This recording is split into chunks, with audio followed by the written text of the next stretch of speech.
Hey, avid listener. This is Dr. John with Joree today, and we have a very special guest. In fact, so special that we're doing two podcasts for this one interview. So, this episode's actually for the Evolved Caveman podcast, as well as our newer podcast, Love Isn't Enough.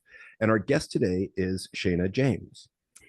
And Shana is a relationship coach for 20 years and has humbly discovered the causes of disconnection and distrust in relationships, as well how to build and keep passion alive. She specializes in supporting men who are frustrated with their love and sex lives, both in dating and long-term relationships. Shana is the creator and host of the Man Alive podcast with 300 episodes. She has a TED Talk, What 1,000 Men's Tears Reveal About the Crisis Between Men and Women. Her most recent book is Honest Sex, a passionate path to deepen connection and relationship and keep relationships alive.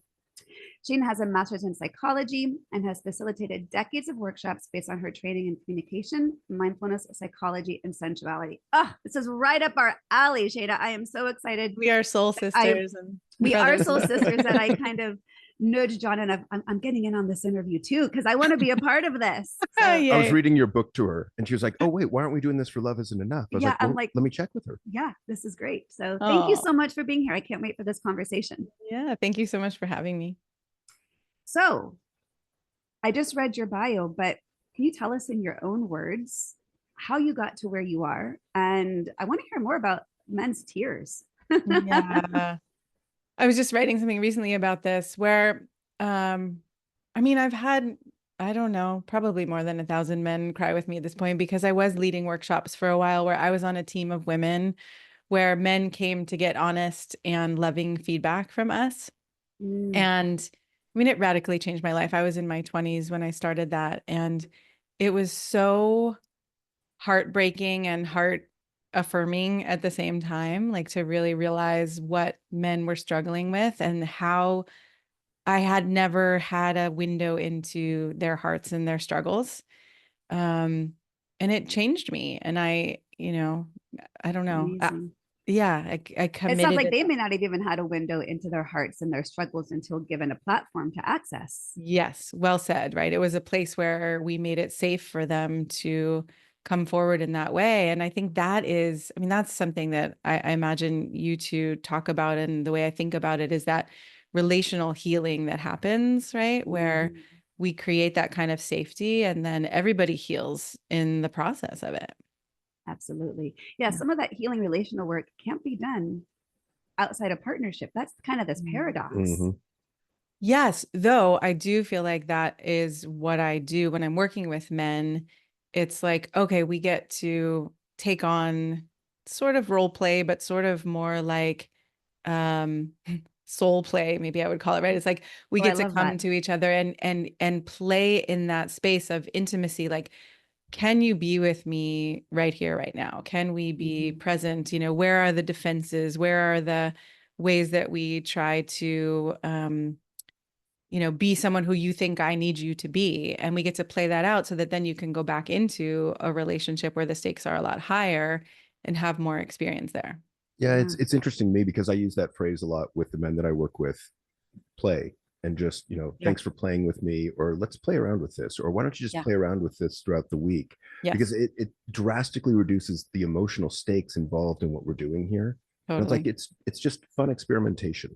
Yeah, and we can take it so seriously. And yeah, the stakes are high, we could lose someone we love dearly, but I think if we don't take it less seriously, if we don't let ourselves play, then we get stuck in those dynamics. That wasn't even a dynamic that I told myself when John and I first started dating, of I'm going to play this little game of let's just see what happens when I actually say how I feel. Yes. Because I was conditioned out of that, as many people are from childhood or previous relationships. And I had to look at it like a game, not a mind game that I was trying to, screw with him. It was more about, if I didn't label it as that in my head, I would have been way too afraid to even try. Totally. Yeah. Yeah. And I think as we play with it and as we take those risks, we recognize that we're stronger than we realize, or that the relationship is stronger than we realize, or Right. So I know I've tried to avoid pain in my life or tried to avoid hurting someone else. That's been one of my biggest fears. Like, I don't want to make anyone else feel bad. And then starting to recognize, okay, if I'm not willing to go into that territory or play in the elements of, yes, we're going to feel hurt. Yes, we're going to get offended. Yes, we're going to be disappointed in each other. Then if we're not willing to go there, we're kind of skirting along the surface and not actually being intimate with each other. Yeah, lately I've been playing around with that idea that everything we want is just on the other side of uncomfortable conversations that we're unwilling to have. Yeah. And I think, you've got some of this in your book about the importance of honest conversations. Yeah. Can you speak to that a little bit, that idea?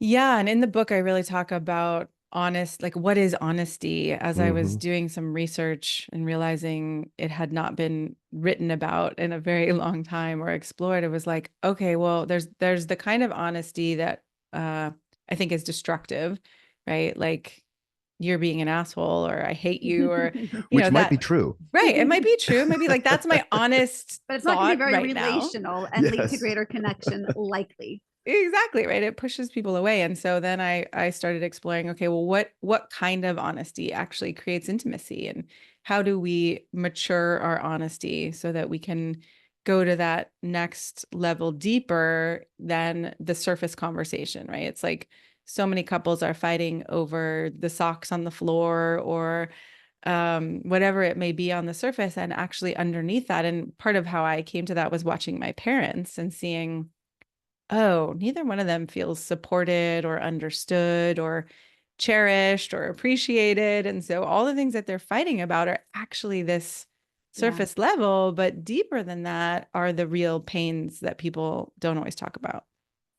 When I work with my clients, I talk about the details and the patterns, and the details would be those socks on the floor, the crumbs on the kitchen counter, the dishwasher, these ubiquitous issues that couples feel so emotionally charged about whenever you mention the crumbs or the dishwasher, right?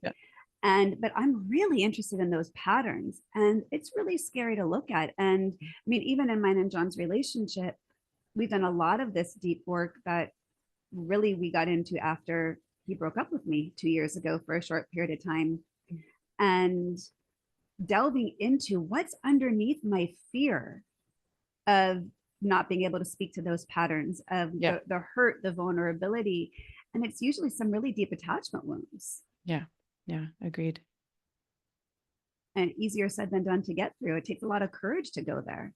So what are some of the ways that when those wounds of our attachment wounds are deep, that you are help your, especially the male clients, build that safety? Yeah. I mean, oftentimes when I'm working with people, but I would say maybe men in particular, there's, and maybe it is just people. Sometimes it seems so gendered, but, I think that there's a way of helping people find their own sovereignty or their own belief in themselves, such that saying something that they feel vulnerable about doesn't mean now I'm weak, now I'm less than, now I'm right. So it's like, I think some of that safety gets created when we actually know who we are, and we're not using someone else's assessment of us to feel worthy. Yeah. Got to step out of those old family patterns of shame or not enough or too much, and not project that onto our current partners, or that belief in self that prevents us from that connection. I love that idea of not enough or too much. I think that's at the base of a lot of our insecurities, right? Either I'm too much for you or I'm not worthy enough. Yeah. And I mean, in talking to my partner recently, as we've been trying to figure out, are we going to live together? Are we not? We decided on an in-between, like he's going to move in for a week out of the month for a couple months. We're going to try it and just, different experiments. But I woke up one morning and I was like, oh, I just realized I'm terrified of being a disappointment to you. I'm terrified that if you come up close and you live in my home with my kid and this life, and you really are that close in, that I'm going to disappoint you.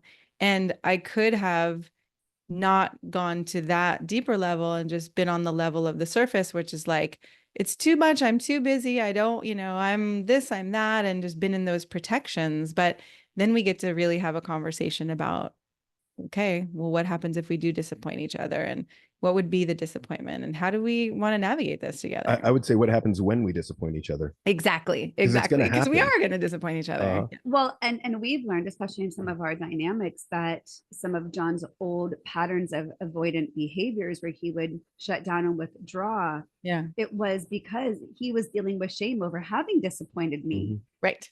even if it was something simple of what you said hurt my feelings. Yeah. And so we've had to learn how to name that without the spiral. Yes. And to be able to stay in that vulnerable state and honor, we're gonna disappoint each other, we're gonna get on each other's nerves, we're gonna, get frustrated. And so that's not the problem. To us, it's more of, and what we got our clients in, when that happens, not if, what are the strategies that we can access, even if we're still flooded, even Yes. if we're still triggered, to Yes. be able to not let that disconnection get bigger and bigger and bigger. And I love that probably between the three of us, I mean, we've probably done 100 or more years of personal growth. and we are all still. I think I've done 60 on my own. Well, you're not even 60 yet. And I was going to say, I think I probably started at 3. So, over 40 years of just that. Yeah. And we're still, I love the humility of being able to say it's not easy for any of us. When it never ends, right? We're never done growing. Yeah. Well, and especially, us as couples there, as a couple who have joint clients as couples, that was really embarrassing to be like, ah, shit. Because during our breakup, we were still seeing clients, and I'm sure they were like, okay, our therapist just broke up. What does this mean for either how good they are or what they're teaching us? Do we trust them? Totally. But it was the humility of saying, look, we're still human. And it's no matter how much you know this, how much you've been trained in this, how much you cognitively get it. When you're dealing with emotions, it's a different ballgame of being able to self-regulate. Well, and one of the questions I had along this line is, one of the lines in your bio says that you humbly discovered the causes of disconnection and distrust. What can you explain that line? Yeah, well, I was divorced 12 years ago with a 1-year-old Congratulations. child. Thank you. Woohoo. And it was painful, still is painful in some ways, but I think it was one of the best things that's ever happened to me. And so it does feel humble. I mean, my ex and I are co-parenting and we're good friends now. And we talk sometimes about what it was like back then and how neither one of us could, we had our different ways of shutting down, but neither one of us really was able to have these kinds of mature conversations, or one of us could at a time, but the other couldn't. Or in different topics, one of us could and the other one couldn't. And, he's acknowledged like, wow, you've done a lot of work. So I think, the humility comes in. I was divorced while I was coaching people in relationships. And so I know what that's like. And really recognizing that even though I thought I had a master's in psychology and I'd done all this transformational work, and like I was still a kindergartner when I got married. Yeah. We both married our high school sweetheart. So who knows anything when you're a young person, right? Yeah. So what do you find as the most common everyday causes of disconnection? I mean, we mentioned the surface level, the socks and the crumbs and the dishwasher, but we know that those patterns are much deeper. So the disconnection, the distrust, what do you see as some consistent patterns in the people you work with or what you've written about?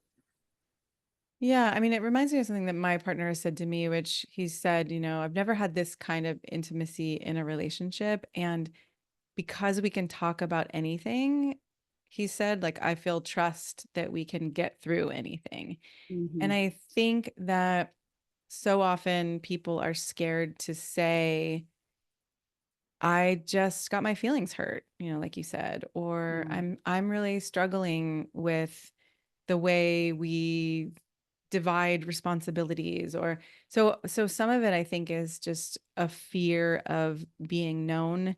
I think some of it is feeling misunderstood or feeling not supported, but also just kind of thinking, well, I guess this is how it is. I guess this is what I get. This is this is even better than the examples I saw of my parents. So just, it feels to me like if we could all consciously come to the table and say, hey, this is what I want and need. Hey, this is what I want and need. Oh, cool. Let's, where do we line up and where are we going to have some struggles and what agreements do we want to make so that we both feel respected and appreciated and understood? It would be a game changer, but most people aren't entering into relationships that way. Well, it always amazes me how much like the thing we want the most at some level is to be fully seen. Yeah. And at the same time, we are scared shitless to be fully seen. Yeah. Brene Brown has a great quote in her Netflix special Call to Courage, where she says, "We all want to be loved, but we're afraid to be seen." Yeah. It's that Yeah, I was going to say vulnerability that, is like, scary as hell. totally. And I think for those of us in the personal growth therapy world, I think we're in touch with that desire to be seen. I think it can be so terrifying for people who maybe haven't done this kind of work that, I don't know, some people to me seem like they don't want to be seen, or they don't, or there's such a conflict or a struggle inside. Like one part really wants to be seen and another part is like, hell no, I am not going to show you this part, because if you see me, again, too much, not enough, you're going to leave me. I'm not going to be the person you thought I was. All of that. Well, I think it goes, I mean, one thing we talk a lot about is the deeper part of, I want to be seen. However, I'm not even able to see myself. Yes. Right. Because this idea, this image that I have in my head is, a little scab. And if you go pick the scab, there's fear of when will the blood ever stop? Like it'll just gush. Yeah. And if that's the case, then what? Yeah. And so that inability to self-reveal as a habit almost from self-protection for so long, likely against, again, those attachment wounds in early childhood and where they weren't seen and acknowledged.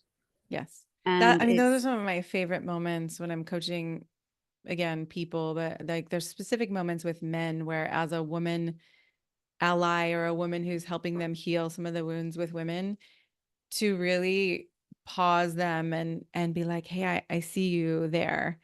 And the tears, or the oh my God, the it's exhale. so, the exhale. Yeah. That way of it just, it's like, I don't even have words for it, to know that someone finally feels known or appreciated, and then to see what happens as they go out into their lives, and there's less to prove or less to try to, get that approval from the outside. There's just something so powerful about seeing people come into themselves and then relax and realize, oh, I'm not trying to be someone for you. I actually get to be me, and I can be loved even more that way. Shana, let me ask you this, because I think it's a really important question. It's also kind of a new question, at least in my awareness. No. How do you coach men to begin to practice vulnerability? Well, I think first of all, we practice it together. So in that But way, some people are better at practicing it than others. Totally. So how do I get them to practice it even with me? Yeah, I guess initially with you, but then out in the real world as well. Yeah. Well, yeah, I often, like in the workshops, I would often see it like, okay, we're going to practice here together, so we're not throwing you back to the wolves, right? So it gives you, once you get it in your bones, you have a little bit more of a sense of, I can do this, or, oh, I know that my pattern is to freeze. So now that I know that, if I'm in a conversation with my partner and I freeze, I can say, okay, I was expecting this. So here, here's my tool belt. And so I don't have to feel, ashamed or guilty or wrong or bad in that moment, which creates that whole downward spiral. But okay, so going back to getting someone to practice, again, I think it goes back to, if we can support people to have that sense of themselves, that self-love for themselves, and that knowing that if I mess up, if I say the wrong thing, it's okay. I was working with a couple last night actually, and we were going toward having them appreciate each other. And you would think that, I would think in my past, that having two people turn towards each other and appreciate each other would be simple and easy. And it's like, oh shit. So much history comes up, and so much mistrust, and how do we rebuild trust, and how do I know that you're really going to try, and how do I know that, what if I say the thing that disappoints you and then you're going to leave me if I don't try? then at least I haven't broken something, right?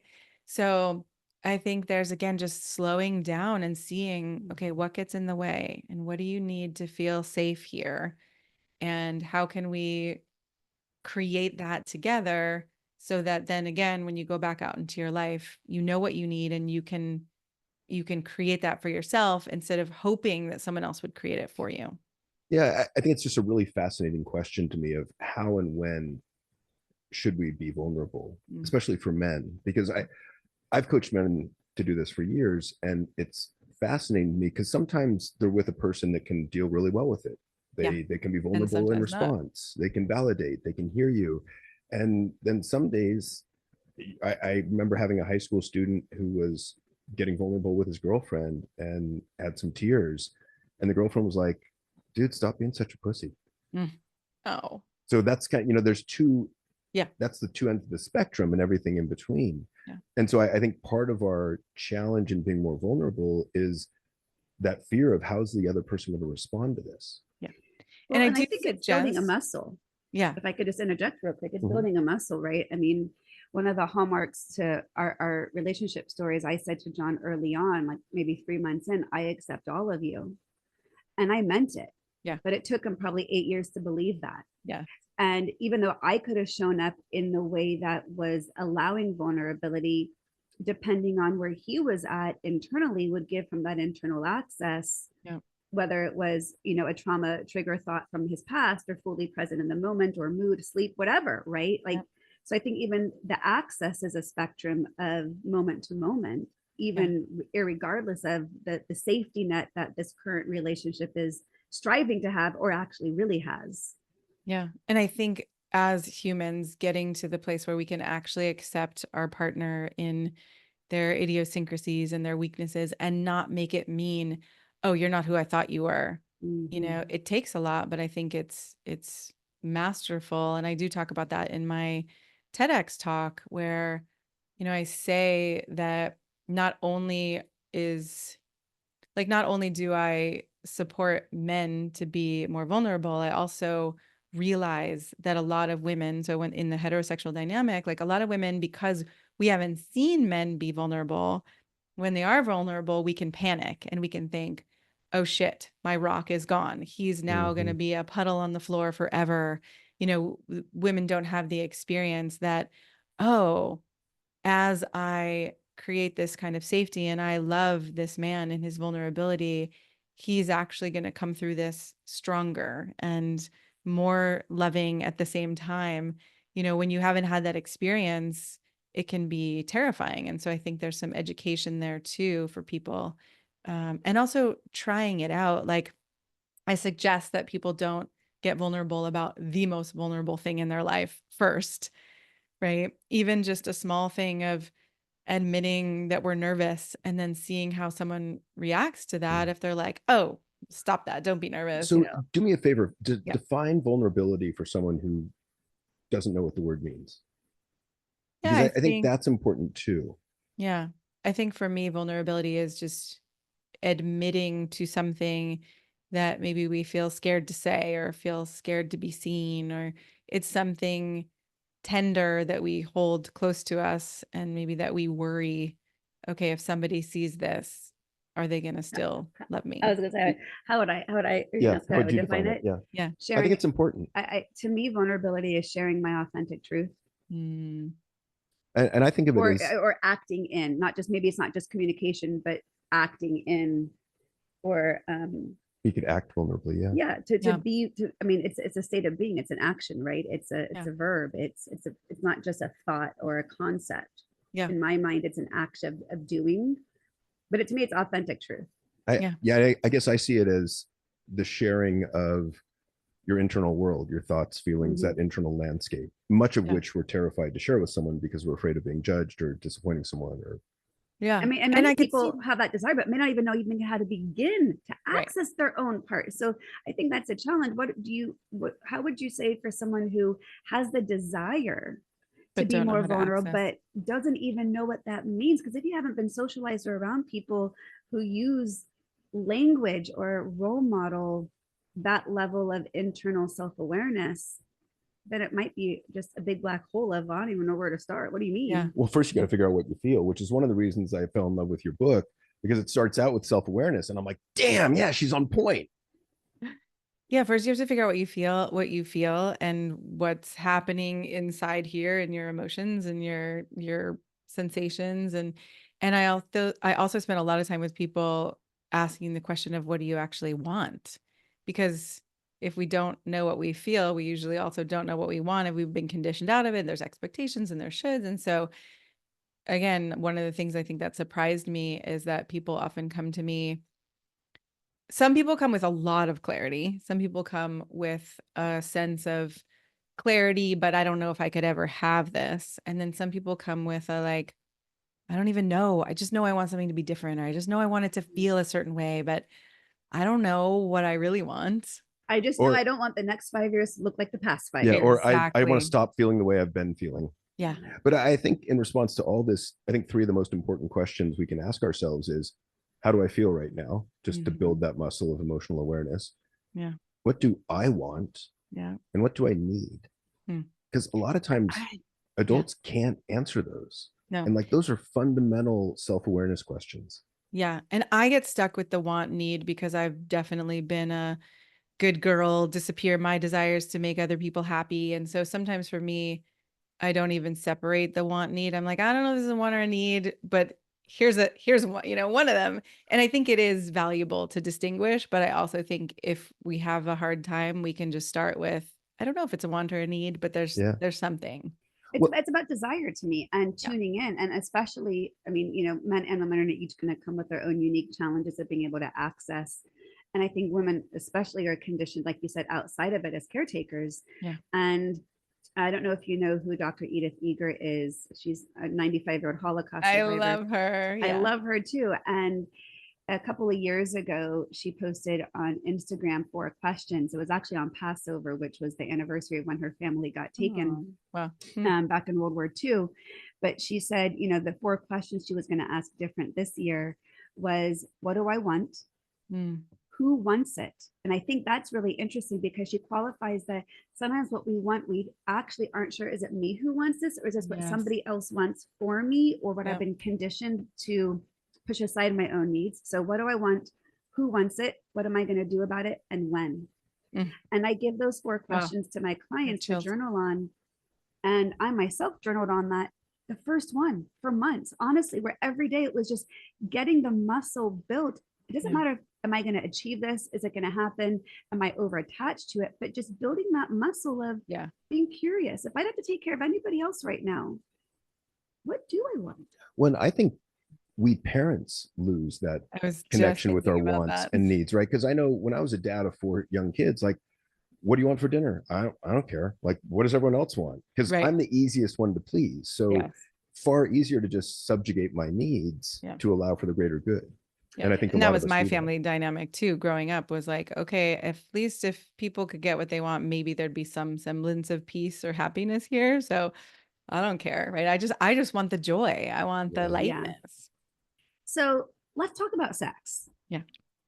So this is, part of the title of your book is honest sex. So what does honest sex mean? And let's go into all the sex questions and conversation that I love to have because most people don't have. Let's make the listener really uncomfortable as we really dig into sex. Or really aroused. Or aroused, uncomfortable and aroused, because I'm just saying it's they possible. both come together. Well, I see honest sex as people knowing themselves and having sex with that honesty and that vulnerability, right? The sense of like, oh, I actually know what I want. I can feel what I feel. I can be honest about what I do like and what I don't like, or what's happening for me in this moment. And when I get disconnected, and right, that it's like real people. We're not taking on a role or playing out a fantasy. While fantasies are great and we can play fantasies, but we can play fantasies from a place of actually being honest with ourselves and honest with each other. Yeah. And for so many couples who aren't vulnerable in other parts of their life, that's going to be really, really hard to do. Right. Which is why the honest section came before the sex section in the book. Because it's like, you're not going to have honest sex. You're not going to have sex that lasts and a sex life that feels vital if you're actually not intimate or being connected for real.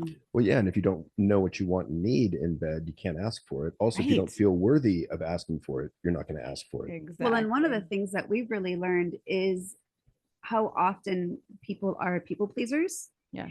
and wanting to make the other person happy. Yeah. And what that translates to during sex is not knowing how to receive Yes. and always feeling exactly. like they have to instantly give back or make it even or do their share. And that's or been not feel what they're practice. feeling because they're trying to, help someone else feel a certain way, or right, their worth depends on you having an orgasm or you feeling a certain way. Right. So I'm not actually in my body. I'm just trying to make it happen over there. Right. Yeah, that's a really common experience that I've heard throughout the years of just not being present when you're having sex. Can you Yeah. speak to that a little bit? Yeah, I mean, I think if you're trying to get somewhere, and so I talked about in the book about shifting from the goal orientation to the being present right here and now orientation, right? And I have these experiences in my own life, and I've talked about them with clients where when you actually let go of trying to get somewhere else, there's so much more sensation and pleasure and intimacy that happens. And sometimes looking into someone's eyes or touching fingers and being so, so present can be as pleasurable or even more, orgasmic than having what people think of as a sexual orgasm. So, yeah, there's just so much that happens when we slow down and be here together in this moment, and the shame and the fear and the, I don't actually know what I'm doing right now. That's all part of it. And it can take some time to be able to integrate that into sex. But I firmly believe that if we don't do that, there's a hope that sex will get better over time, but we stack so many disappointments and so many you missed me and so many, that was okay, but it wasn't mind blowing because I didn't say, hey, can you move a little to the left, or because I don't want to hurt your Yeah, feelings. fear of speaking up, right? We're not Right. going to be vulnerable to ask or share or to give feedback. Well, and if we're disconnected from our partners as a result of being disconnected from our own self, our thoughts, emotions, sensations, then sex will just be perfunctory and not necessarily an intimate act, and maybe really goal oriented. Well, I just needed an orgasm. I just needed to, have a release and now I'm fine, but we don't feel more connected as a result. Yeah. Well, it strikes me that we have to gain the courage to speak up for what we want and need in bed. Yes. And then once we do, we have to hope that our partner will receive it well, because that's the other part of it too, right? That, oh, that's what you want? Okay, I can do that. Instead of, what do you mean I'm not doing it right? Right. Or I always did that. You never said it was a problem before. Right. Like defensiveness. And that's why I do also suggest having different conversations before, during, and after. And right, I think if a couple is in that place where it's hard for you to hear your partner's desires without going into the shame of there's something wrong with me, then I highly suggest getting some support from a coach or a therapist where, outside of the moment of having sex, you're unraveling or understanding, why is it so hard for me to be generous, or to hear that that you like it a different way? Like, how does that trigger my shame and my rejection wounds, so that we actually can be intimate in the moment when we do want to have sex? Oh, back to that belief of I'm not enough. Yeah, exactly. Or I'm too much if I'm asking for something. Yes. Right. Again, it's that same end of the spectrum. Full circle. Wow, that was nice. Yeah. I've interviewed Dr. Lori Brotto, who wrote the book Better Sex Through Mindfulness. And I love this idea so much because women especially are so cut off from their own bodies and their own arousal sensations. Yeah. And it fascinates me. And I talk with this about this with my clients, women, a lot, around the busyness we feel and how disconnected we are. Again, what do I want? What do I need? What am I even feeling? Yeah.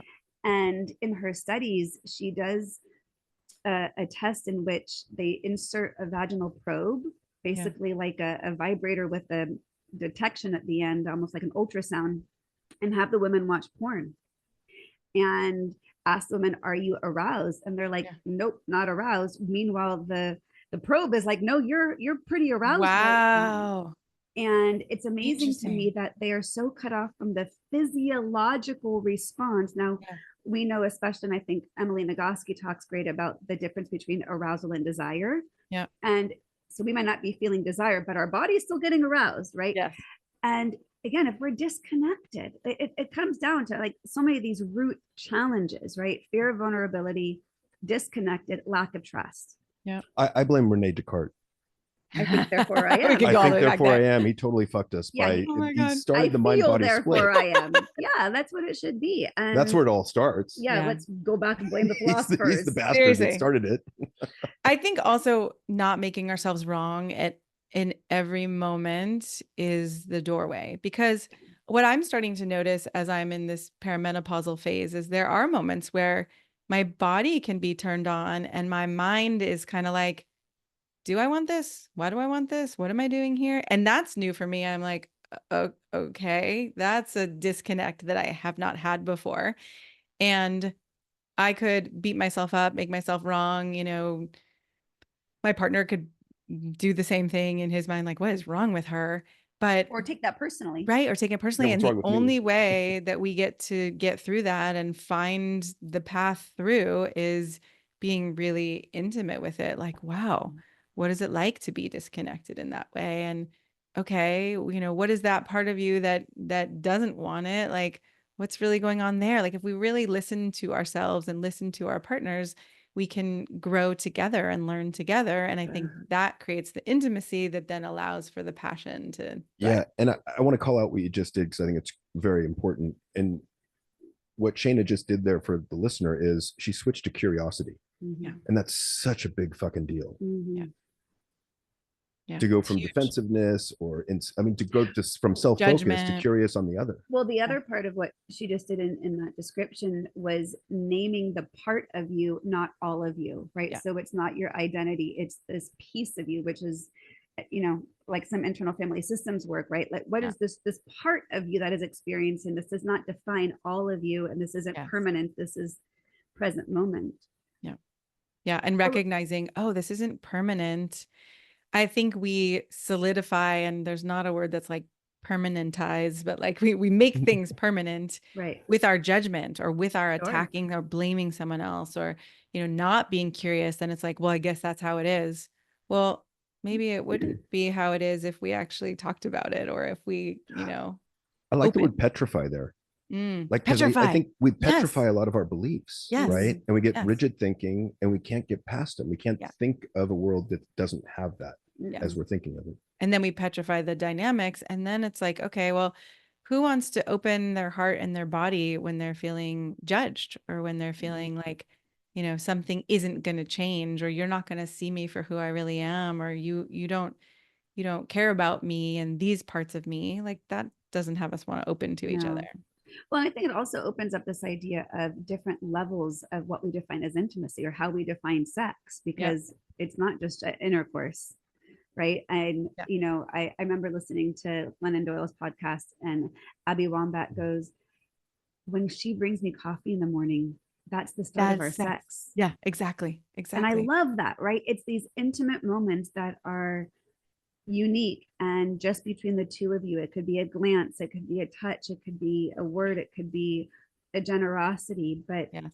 John and I always teach our clients, and I think do for one another, intimacy is all day long. It's a practice. It's sending a text of, Foreplay. Yeah. hey, I'm thinking about you, I look forward to seeing you tonight, whether it's about sex or not. It's making your partner feel seen, heard, and validated. And what I see a lot of clients with, and I'm curious in your experience around this, not a lot of the clients I work with feel desired. Interesting.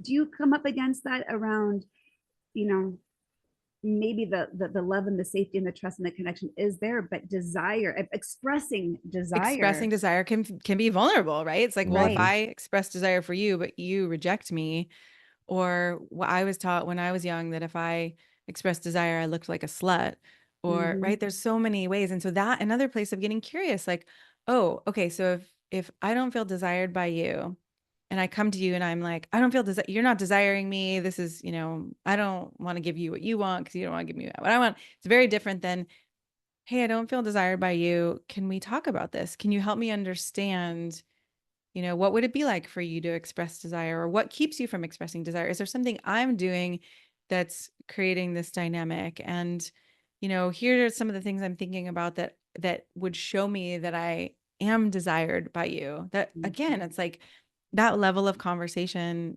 isn't common in our culture. And for the men listening, please know that for women, the brain is the biggest sex organ. Yeah. So if for the men are not getting the level of sex they desire, then maybe be curious about what are the other ways they can express desire versus like grabbing your partner's ass as you walk past them in the kitchen. Like that may not be what It your may not be partner the doorway. receives as desire. Yes. And so I Yes. love that curiosity again of what would desire sound like to you. Well, what are some of the concrete suggestions we can just brainstorm real briefly on what desire might look like for a man to his wife? I mean, like, because part of it can be acts of service, right? Just taking out the garbage. How can I take some pressure off of you? Yeah. What else you got? Well, I was gonna say, just that sex porn of book for women of like men doing chores around the house. I was looking for that the other day and I couldn't find it. That was like back from the early 2000s or 90s. I think I remember like seeing The that in high man school somewhere. shirtless vacuuming Yeah. with the baby Yes. on his Or back. ironing. With a baby Yeah. on his back. Totally. But I think for me, desire comes in so many different forms. It's part of it. It's gratitude. It's appreciation. Touch. Definitely touch. Even just, I love that if I'm cooking dinner and John just kind of stands behind me and massages my shoulder, maybe just gives me a little kiss on the back of my neck, like these gentle little entrees into showing affection, appreciation, gratitude. Yeah. And I think which doesn't happen like in the dry, rigid, we've got things to do and kids to take care of and money to handle, like, right. That's not desire, doesn't come in that form. And so I think all the things you're talking about are they're slowed down, right? They're actually like taking a moment to glance at each other or touch each other or be generous with each other. Which is also countercultural, right? Because I would say that one of the things that works against us having a solid relationship is the speed of our lives, the stress that we're under, the pressure that we're under, the temporal demands that we're under. Yeah. Agreed. And especially for couples struggling with their sex life and intimacy who are raising young kids. I mean, forget it. Like that's it's so hard to find that door in when literally, especially as a newer mom, you don't want to be touched. Right. You're like, oh my God, I'm being grabbed at. Might do that and they shrug them off. Totally. And that's going to send a message to the husband. I'm not doing that again. Yeah. And that's why in the book, I also there's that chapter of what is sex actually, because I agree with you. It can be energetic. It can be emotional. It can be these tiny moments or acts of bringing coffee or touching your face. Or I did a tantra workshop with my partner once, and there was this exercise where I was just like, look at your partner's face and see how precious it is, and like touch it, with that preciousness. And it was something where it was like, oh my God, if my family saw me doing that, I mean, my family has made so much fun of me for any kind of intimacy I've had with a partner. They're like, oh, get a room, or, when I appreciate my ex-husband, it was like when we were married, and, I would thank him. And I remember my sister being like, why are you thanking him for things he should just do? And it's like, that's the culture we're raised in is, and it's harsh, and it doesn't open our hearts. We don't feel wanted. We don't feel appreciated. And so I think expanding sex to actually understand, oh, sex can be a moment of feeling seen or appreciated or touched, whether it's energetically, emotionally, or physically, or in our soul, right? Then we stop thinking, I got to get to that one point where your genitals and my genitals are together and we're naked, and right. Can we actually enjoy what happens along the way and even call that sex, so that we're not trying to get to that one kind of sex? Yeah, I think it's hard to find and maintain connection in a hyper individualistic society like the one we live in. Yeah. It doesn't lend itself to slowing down, to connecting, to appreciating the other. And I think it's interesting because I guess on one level, the work that we all do is highly countercultural. Yeah. We're fighting an uphill battle already. Yeah. It's sad to me, and also helps me feel understood. Like, oh yeah, that's why I've often felt so different or so shunned, is because even though this feels so right in my heart and soul and body, it's not what's actually out there. Yeah. I don't think there's any more important work I could be doing. And yet at times in my career, it's been hard to bring men in. Yeah. Because of the culture. Yeah. What would be, as we wrap up, some of your favorite tips, maybe, whether it's tools or suggestions you have in the book for somebody who wants to start to access this level of what we're talking about: intimacy, vulnerability, connection, building that foundation of trust? Some maybe, simple practices or things they can do on their own. Yeah. I could get them Well, I think started. starting with either journaling or, however you like to do it. Sometimes even when I'm driving in the car, I might make a voice memo to myself, or, just asking yourself that question of, okay, well, what do I want that I haven't admitted to myself? Or like you said, John, okay, if we have to know what we're feeling. What am I feeling right now? I'm feeling heavy. Okay, why am I feeling heavy? Oh, there's this dynamic with my partner that I'm not really enjoying. Okay, well, how would I want it to go if I did want it? Or where am I feeling hurt or disappointed? Right. So starting to get more honest with ourselves, I would suggest, in whatever way you want to do that. So for some people, it's through desire.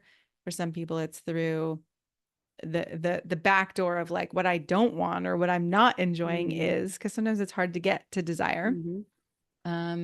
And sometimes it's through that, in this moment, why I'm really upset or disappointed or hurt.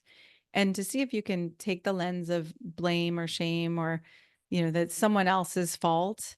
Like, see if you can set that aside and not judge it and not make anybody wrong, including yourself, and just start to explore, like playing, like we said, okay, what else could be different? What else might I want here? Yeah. I'd say that's number It's one. so simple. It's just not always easy, right? I know, exactly. And if it's hard to do it on your own, find a friend or someone you feel safe with who can ask you that question, or sometimes a repeating question that you can, again, record on a voice thing or write on a page. What do I want? And then answer. Okay, again, what do I want? What do I want? And letting yourself not have to know and be surprised, like letting yourself actually sit long enough that something arises instead of you're going and trying to figure it out or, trying to get the right answer. I think it's a beautiful way to start. And we know when we get to that place, nothing feels better. Yeah. And so it really makes the work or the pain of facing the challenges or the roadblocks that have prevented us from getting there in the past. Yeah. I like that idea from Julie Manano. I'm going to butcher this a little bit, who just wrote Secure Love. And it's that not that we're looking or shooting for a happy, thriving relationship, but we're shooting for a relationship in which we feel safe and secure, in which we have a secure attachment. Yeah. And that it's a game changer once you get there and can truly relax into a relationship. I mean, I just did it at 55 and never before. Yeah. And those attachment wounds can really prevent the access into developing the capacity for trust and safety. For sure. Yeah. So that's another thing too, is start to look at what are my struggles? What are my challenges? And then you don't have to know how you're going to overcome them. But if you start asking yourself, like, what am I actually struggling with? Then, maybe you start an internet search of, who supports with that, or what resources are there, or who can I talk to about this? And again, not making yourself wrong that you're having those challenges, but actually just starting to get honest and then see, okay, where do I want to go from here?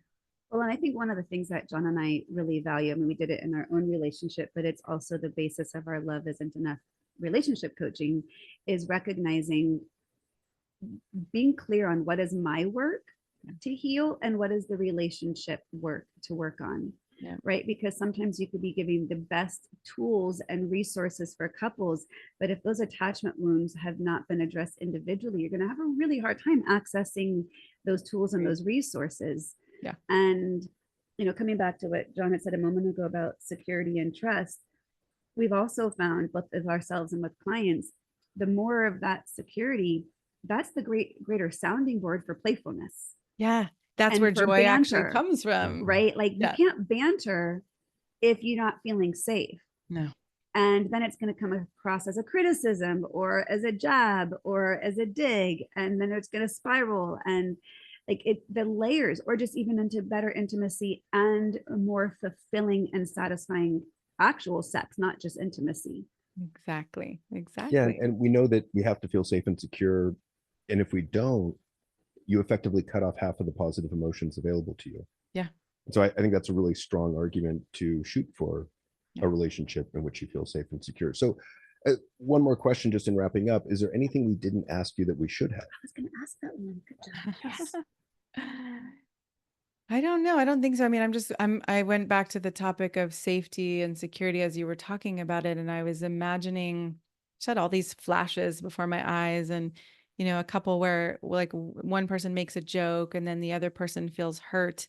And then the person who made the joke was like, I didn't mean it that way. Or you always take it that way, versus looking into your partner's eyes and being like, oh, I'm so sorry it felt that way. Not what I meant. I love you. Right. So from a place of being secure in yourself, then we can create the kind of safety where we don't need to defend ourselves and we don't need to prove that I wasn't being this way, even though you thought I was being this way. So I love that, the focus on first security in one's own self. Yeah. And then we get to create that in the relationship, which creates safety, which the couple I was working with yesterday, we went back to that, right? Like, okay, what creates safety? Oh, we've got to rebuild trust here. How do we rebuild trust? So really just going back to those basic building blocks. And oftentimes when I'm working with a couple, we have to go back to agreements around how are we going to have these conversations? How are we going to make sure that we're respecting each other, we're listening to each other, we're being curious and compassionate, because we can't actually work on sex if those building blocks aren't in place. So I think the willingness to go backwards, and even though it can feel slower or like it's a little bit more of a slog to get there, Sure. it feels to me like it's slowing down to speed up, right? There's a slowdown, but eventually it catapults you into intimacy as opposed to bypassing those pieces. I love that. Shana, how can people find you? You can go to my website, shanajamescoaching.com. I have a quiz there. It's about what keeps you from having the best love and sex of your life after 40. I'll give you guys the link to that. That'd be great. Yeah, We'll my put that new in the show notes. podcast. Yeah, my new podcast is called Practicing Love, and it's similar to what you guys are doing. It's like, okay, how do we practice, and hearing from people about their real struggles and what they're practicing now. I don't think of it as, oh, we overcame that and now we're done with that. It's like, okay, what are we still practicing? And so getting that vulnerable sense of what other people are going through feels really important to me. Yeah, that we know that vulnerability breeds connection. So when people can hear those everyday real life stories, they feel not so alone. Yeah, exactly. And what's the best way for people to get your book, Honest Sex? Yeah, you can get it on Amazon, or if you go to my website, you can also I think the link is my website /book. You can get a virtual copy of it for free, or you can go order it on Amazon. Is great too. Awesome. Well, Shana, it's been such a fun time having this conversation. This is right up our alley of what we like to geek out around and I love to it. go into deeper, because it's all the things I think most people want, but just don't even know how to begin. Agreed. So thank you for the work that you're doing. And it was really a pleasure to be able to talk with you and to delve in further. Thank you. And I appreciate really the two of you. Topics. Yeah, I appreciate the two of you. I'd love to have you on my podcast too. And I appreciate how you are being vulnerable and honest and real. And to me, that I think it's such an example of how it doesn't take away from you being amazing, right? Just as in relationship, it can be scary. Like, oh, if I show this part that I don't know what I'm doing, then I'm not going to be the strong, independent woman or the strong, powerful man. But the reality is that you are more trustworthy and more inspiring because of it. So thank you so much for being willing. I think ultimately the vulnerability makes us more powerful. Exactly. So thank you. We'd love to do that. And thank you also from me for coming aboard. It was fantastic. Thank you. And that is it for this episode of The Evolved Caveman and Love Isn't Enough. If you loved this episode, if it was meaningful to you, leave a review. You can like and share. Sharing's good, but leave a review. And if you didn't like it, that's fine. You don't have to do a damn thing. Thanks so much. Until next time. Thank you. All right, we're out. Um,